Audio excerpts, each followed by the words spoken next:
I am the last speaker, so I get to do maybe a couple of things. Let's have another round of applause for Professor John Eichert.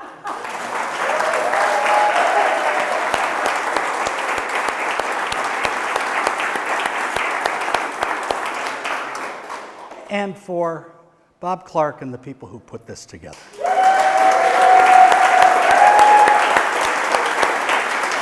Just terrific. I've learned that to make any presentation successful, it's important to send and have received 3 simple messages. These won't get your audience to necessarily agree with you, but they will open the receptors. It'll help your audience to more effectively listen to you. These 3 messages are, I'm happy to be here, I know what I'm talking about, and I love my job. So, as it says in the Bud Light ads, here we go. I'm happy to be here. Well, of course I am. I get to talk to a bunch of water rats.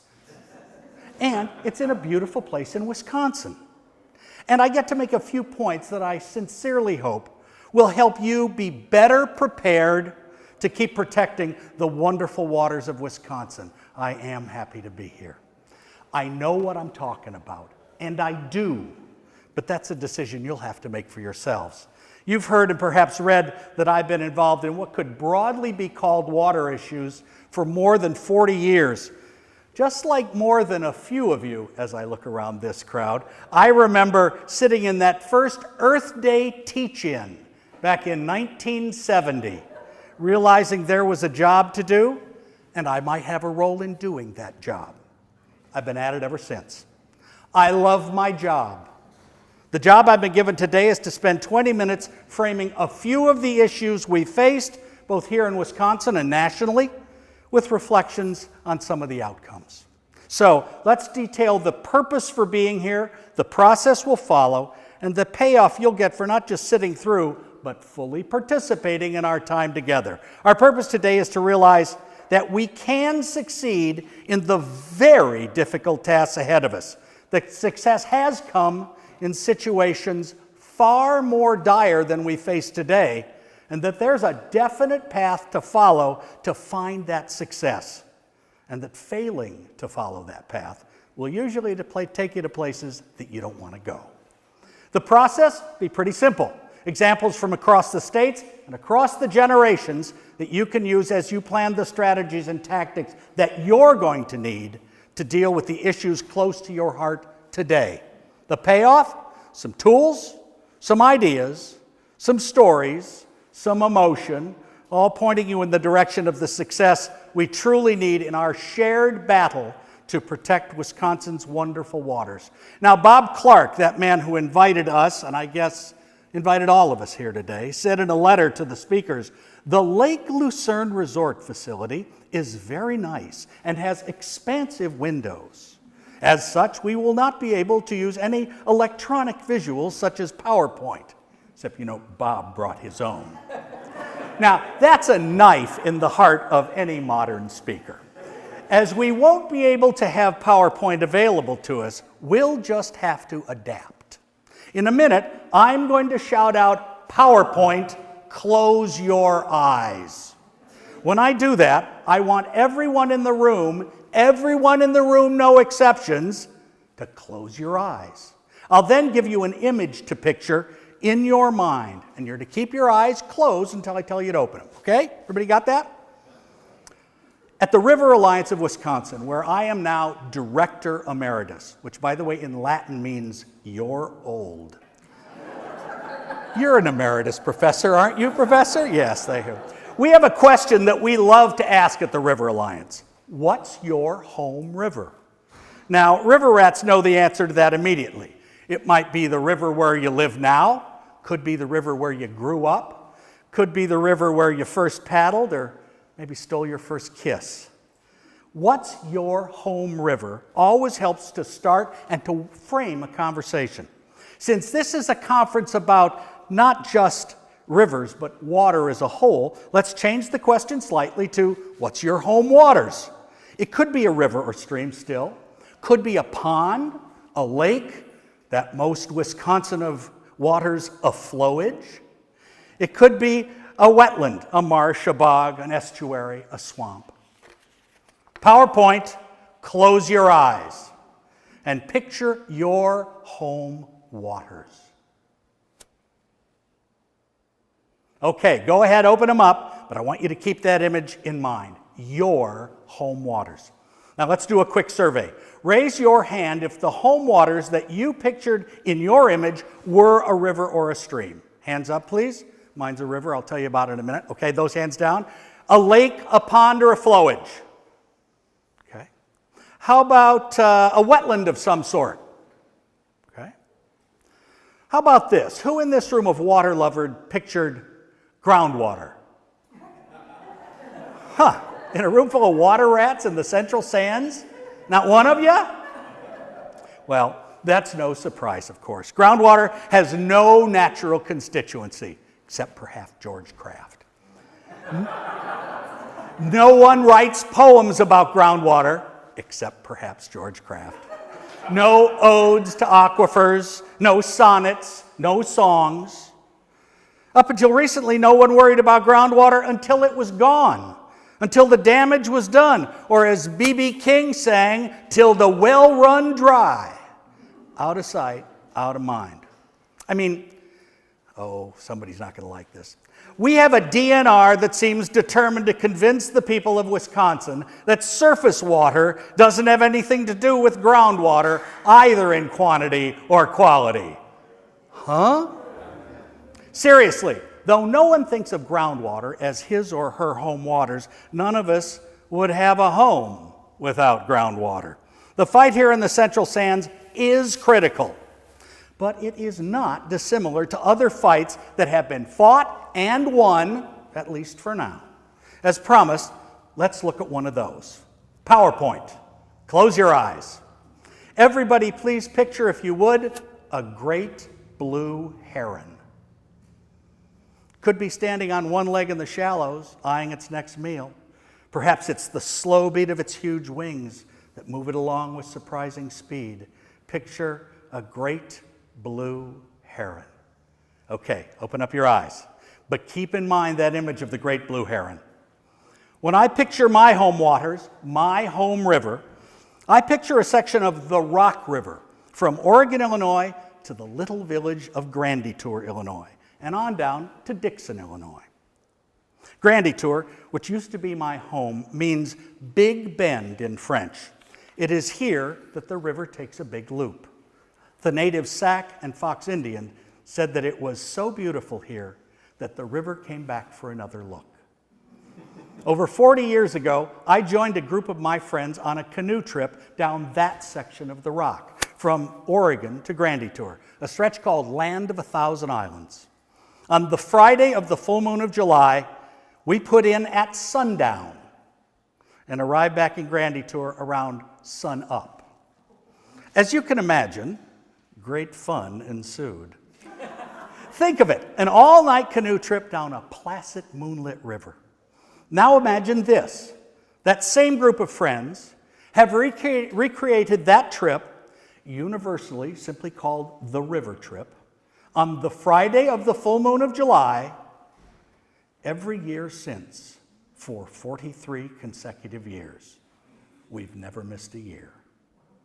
Welcome to our little world of the river trip, which in a rare concession, and I assure you it's rare, to age and responsibility, it now begins at about 6 in the evening and gets in about 1 or 2 a.m. On this annual trip, we are able, between libations and stories, to get what amounts to an annual snapshot of the state of a river which each paddler on the trip loves and knows very well. Imagine again that great blue heron. If we saw a great blue heron in the early 70s, we'd talk about that single bird for weeks. But times have changed. A few years ago, we paddled past a huge heron rookery that held more than 40 nests. Now on our trip, we see not just great blue herons, but little green and night herons too. Bald eagles, osprey, kingfishers, egrets, and white pelicans have all been spotted. That's how healthy the Rock River, that muddy old river, became. Let's take another poll, please. A show of hands, if you would. Who in the room in the last year or two has seen a great blue heron? Raise your hands, please. Most of you in the room. Who in this room in the last year or two has seen a bald eagle? Raise your hands, please. This morning. I wasn't going to do this, but I'm going to ask this. Who in this room has seen an osprey in the last year or two? Good. Those of you who missed the one that flew by while George Trask was speaking could have raised your hands. Okay. Who has seen, in the last year or two, a sandhill crane? Who has seen wild turkeys in the last year or two? Yeah. We're seeing these big birds all the time. I'm 62 years old, and like many or most of you, I remember when seeing a bald eagle was a monumental occurrence. I still feel that way. But for many, the sighting of a bald eagle has incredibly become an almost everyday happening. PowerPoint. Close your eyes, please. Close your eyes, please, and if you would, picture your grandparents.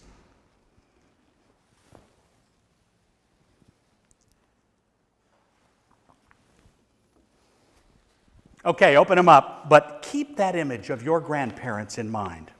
What makes seeing all these birds doubly amazing is that we are seeing birds today in the second decade of the 21st century that our grandparents likely never saw. My grandfather was born in 1889 in St. Paul, Minnesota, right as the clear cut of Wisconsin's native timber forest was starting to draw to a conclusion. The destruction of the northern forest took away the natural habitat of many of our most distinctive birds. Their decline was as rapid as it was dramatic. Poof, they were gone. The loss of forest habitat was disaster number one. Incredibly, it wasn't the last. It isn't very well known, but there was actually some species rebound in the 30s and 40s, especially among the big birds, those at the top of the food chain. Then came disaster number two. Dichlorodiphenotrichloroethane. You know what it is. Say it out loud. DDT. That's right. Most of you know the story of this disaster. Eggshells so thin that they collapsed under the weight of a brooding hen. The bigger the bird, the greater the loss. At the top of the food chain, you collected the DDT from everything below you, and it went to your eggs and to their shells. We came within a hair's breadth of losing entire species. So what happened? How did we get from wiping out, literally wiping out the big birds, to a day where seeing bald eagles is almost an everyday occurrence? What happened then? Thank you, here we go. Well, to quote the title of a great song from the Spinners, then came you. Or people just like you. In 1962, Rachel Carson wrote Silent Spring, and the agricultural and chemical industries said she was mad, questioning not just her science, but both her sanity and her patriotism. They said that her ideas would, quote, starve the nation and the world. This was the way modern agriculture had to operate to be efficient, they said. But she was right, and they were seriously wrong. Just 10 years later, or to put a different spin on it, 10 long years later, in 1972, the year of that Spinners hit, Congress passed both the Clean Water Act and the Endangered Species Act. They did it because of people just like you. Then came you. I deeply believe that the Clean Water Act is the most successful piece of federal legislation of my increasingly long lifetime. The Rock River that I love and know so well became a living, vibrant river again as a direct result of the actions both required and influenced by the Clean Water Act. So too, of course, with rivers throughout Wisconsin, from Bayfield County's Raspberry River at Red Cliff on Lake Superior, all the way down to Walworth and Rock County's Turtle Creek, flowing through Beloit into Illinois, emptying into the Rock. In ways both direct and indirect, the Clean Water Act has had a huge positive impact. Today, the water issues here in the Central Sands revolve around groundwater and CAFOs. The fight will be waged primarily in Madison, in the legislature, rather than in D.C. in Congress. But the strategy and tactics remain quite similar for both you and for our opponents. They'll say that you're mad. They'll question not just your science, but your sanity and your patriotism. This is the way modern agriculture has to operate to be efficient, they'll say. But you'll be right, because they are still seriously wrong. In each organization, the advice I'm going to offer you now is meant to help attain victory, or at least keep you competitive. It's not meant to make you or your supporters feel good. In fact, I know for sure I'm going to make some of you angry and probably offended. In each organization represented here today, there are members passionate about the cause. These members wear their passion on their sleeve, are vociferous in their opinions, unbending and unyielding in defense of your cause, whatever that cause may be. These same members, whom I call the defenders of the one true faith, are just as passionate about any number of other topics. It could be migratory birds or zoning, background checks for gun purchases, Native American high school nicknames, and on and on and on. PowerPoint. Close your eyes, please, and picture the people in your organization who fit my description. Okay, open them up. But don't forget the people you pictured. The crusaders you've pictured in your mind are critical to the success of your organization. Give them something to do, something important. Otherwise, they're just like border collies. If you don't give them something to do, they'll think up something to do on their own, and then you're in trouble. But the one thing that none of these people you pictured can be allowed to do for your cause, none of them, is to lobby legislators on your behalf. Yes, lobbying for your cause is about passion, but it is also all about staying on message and being brutally brief. Your legislators and their staffs are dealing with hundreds of issues and bills. Your job in lobbying is to get their attention, tell them the problem, localize it to their district, clearly indicate exactly what you want them to do, and explain how that will benefit their district. Lobbying your legislator is not about equality or fairness. It is not about making sure everyone in your group, quote, gets to have their say. Lobbying is about doing the 5 steps I've just mentioned, then listening and answering the questions that will follow. Then you're done. Ask for their support, leave politely, don't linger. Your members, who are the defenders of the one true faith, are incapable of this, though they don't know it of themselves. They want to have their say, and once they've said it, they'll want to talk about all the other issues that engage them. You know, migratory birds and zoning and background checks for gun purchases and Native American high school nicknames and on and on and on. They don't know when to shut up. Take charge of your organization and its lobbying effort. In this contentious environment, it is the most important action you can take. Work closely with successful groups that know how to lobby, like the Wisconsin League of Conservation Voters, and yes, the River Alliance of Wisconsin. We know how to lobby. Most local environmental and conservation groups don't have a clue. PowerPoint. Close your eyes, please. And again, picture your home waters. Okay, open them up. Keep that picture firmly in your mind while you fight these important battles, because ultimately, we're all fighting for our home waters. I'm done now, and I deeply hope that our shared love of the waters of Wisconsin, both above and below the ground, will lead us to success in the battle to steward the great gifts that God has granted us. I'm honored to have been here. Thank you.